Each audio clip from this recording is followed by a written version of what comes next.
Trey Mitchell here at Flex Gym in Lumberton, Texas. I'm here to walk you through how I set up for the deadlift.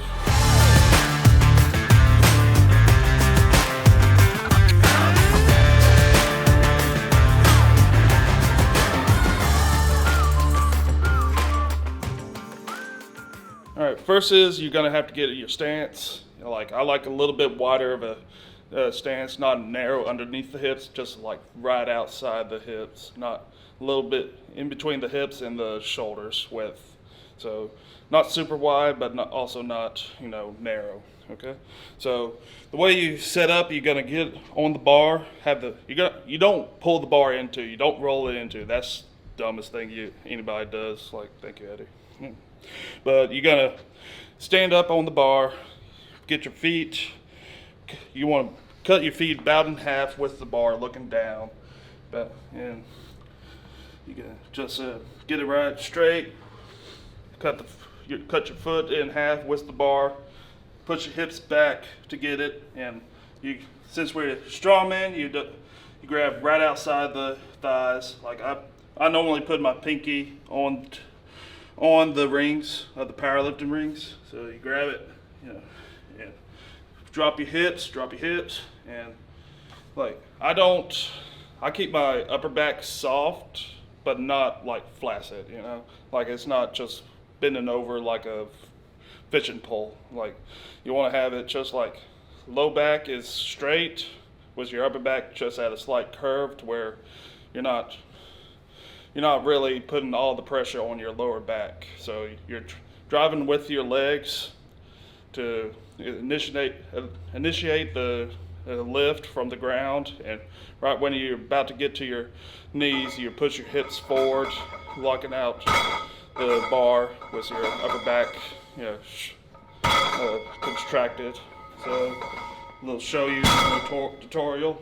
Okay, walk up to the bar, cut your foot in half, grab the bar and straighten your lower back with your upper back a little soft.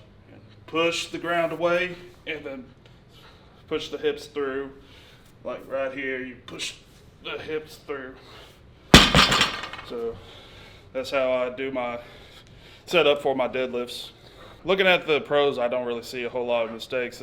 There's some strongmen that start the deadlift with your hips high and basically doing almost a stiff leg deadlift using your glutes, hamstrings, glutes, and all lower back.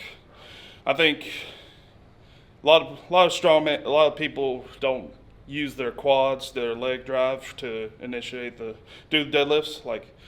The deadlift uses the most muscles in any lift besides maybe strongman movements, but the gym movements, the deadlift uses everything. So when you have your hips too high, you can't really use any quad recruitment. You can't really recruit your quads into the lifts. So when you're here, when your hips are high like this, it's basically just almost a stiff leg deadlift where you're just using your glutes and lower back. But when you drop your hips down like this, I can push the ground away.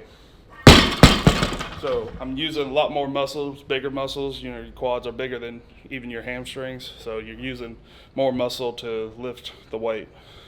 Touch and go deadlifts are good for finding a good position because you're working weight down. You'll be able to control the weight down, find where you're able to keep your hips at the best position. So if you start with a light weight and just pick it up how you normally pick it up and maybe control it down, and you're able to, practice a better starting position. Touch and go deadlifts. So a slow eccentric touch and go deadlift? Yeah, so slow. Not bouncing off the floor. Yeah, you don't want to when a real touch and go deadlift is where you're controlling the eccentric and barely touching the weight to the ground. What people that argue against it are oh, you're bouncing the weight off the ground. No, you're controlling the eccentric. When you do controlled eccentric deadlifts, you're having more time under tension, so you're building more muscle. You're getting denser denture tendons in in your back and glutes and everything. Like you're building a bigger base to start from the, your stop and go deadlifts.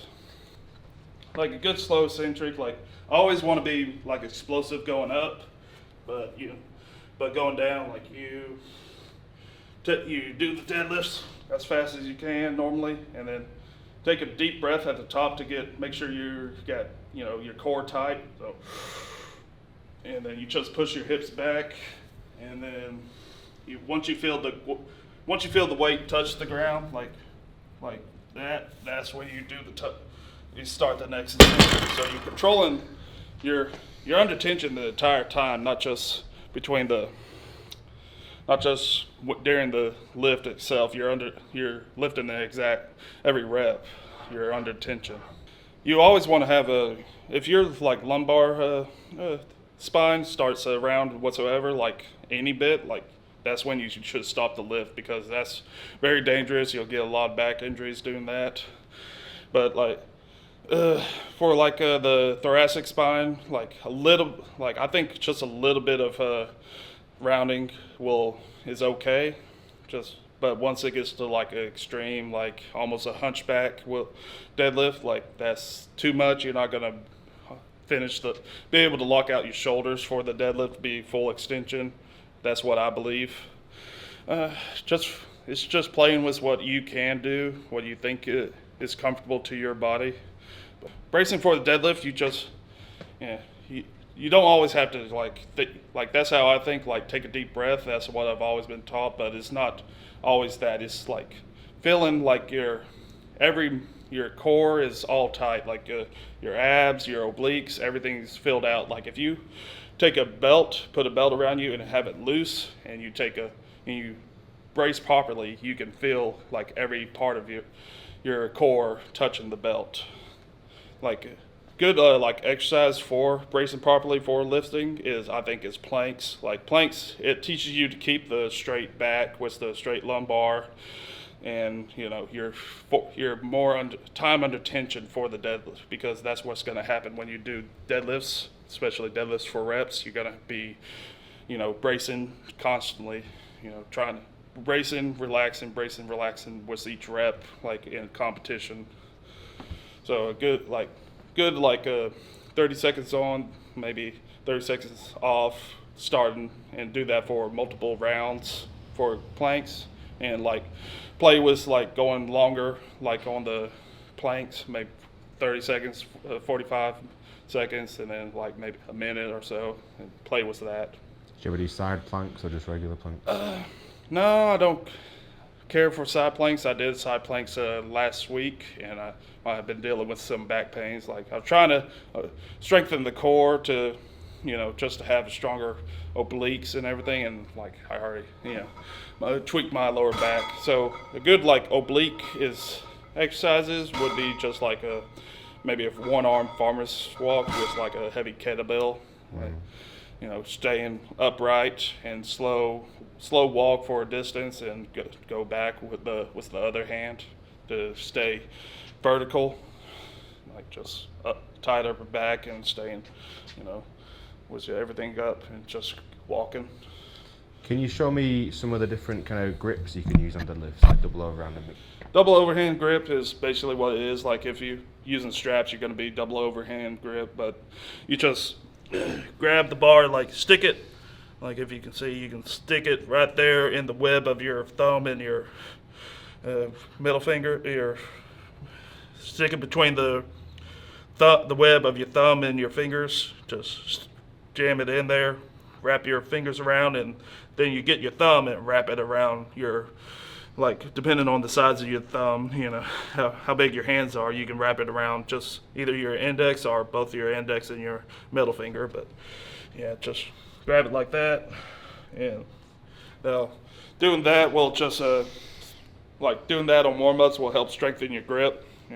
Do it as you're adding weight, just you hold on to it. And what I've been doing lately to try and strengthen my grip is working up to semi-heavy double overhand grip and doing like sets of 3 sets of 3 just to get some extra volume on it.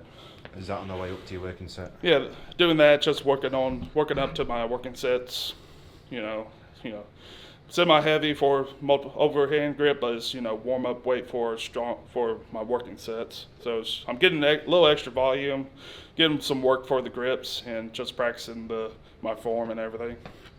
And for like strongman, we don't normally have to do over/under grip, but if you're doing like a deadlift ladder, like this will help save you time, and you can grab something quicker instead of strapping in every time. So you just it doesn't matter which hand, but like some people prefer right underhanded, and some people like it left hand underhanded.